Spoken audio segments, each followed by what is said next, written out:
Ξημερώνοντας τε Αιγιανιού, με την αύριο των φώτων, λάβαμε τη διαταγή να κινήσουμε πάλι μπροστά για τα μέρη όπου δεν έχει καθημερινές και σκόλες. Έπρεπε, λέει, να πιάσουμε τις γραμμές που κρατούσαν έως τότε οι Αρτινοί από Χιμάρα ως Τεπελένη, λόγω που εκείνοι πολεμούσαν από την πρώτη μέρα συνέχεια και είχαν μείνει σχεδόν οι μισοί και δεν αντέχανε άλλο. Νύχτα πάνω στη νύχτα βαδίζαμε ασταμάτητα, ένας πίσω από τον άλλο, ίδια τυφλή, με κόπο ξεκολλώντας το ποδάρι από τη λάσπη, όπου φορές εκαταβούλιαζε ίσα με το γόνατο. Επειδή το πιο συχνά ψυχάλιζε στους δρόμους έξω, καθώς μες στην ψυχή μας.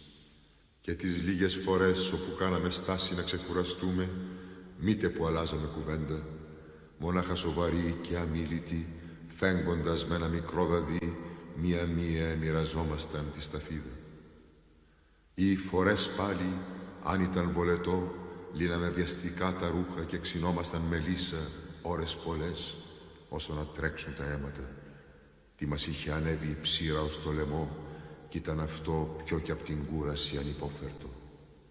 Τέλος, κάποτε ακουγότανε στα σκοτεινά η σφυρίχτρα, σημάδι ότι κινούσαμε, και πάλι σαν ταζά τραβούσαμε μπροστά να κερδίσουμε δρόμο, πριχού ξημερώσει και μας βάλουνε στόχο τα αερόπλανα. Επειδή ο Θεός δεν κάτεχε από στόχους ή τέτοια, και όπως το είχε συνήθιο του, στην ίδια πάντοτε ώρα ξημέρωνε το φως.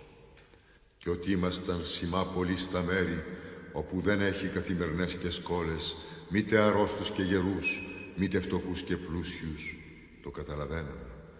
Γιατί κι ο βρόντος πέρα κάτι σαν καταιγίδα πίσω από τα βουνά δυνάμωνε ολοένα. Ύστερα και γιατί ολοένα πιο συχνά τύχαινε τώρα να παντούμε απ' τ' άλλο μέρος να έρχονται οι αργές οι συνοδείες με τους λαβωμένους.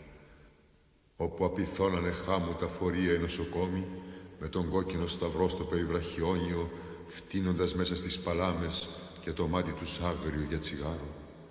Και όπου κατόπι, σαν ακούγανε για που τραβούσαμε, κουνούσαν το κεφάλι αρχινώντας ιστορίες για σημεία και τέρατα.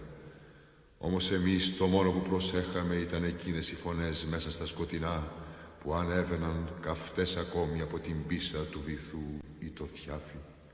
Όι, όι, μάνα μου, όι, όι, μάνα μου.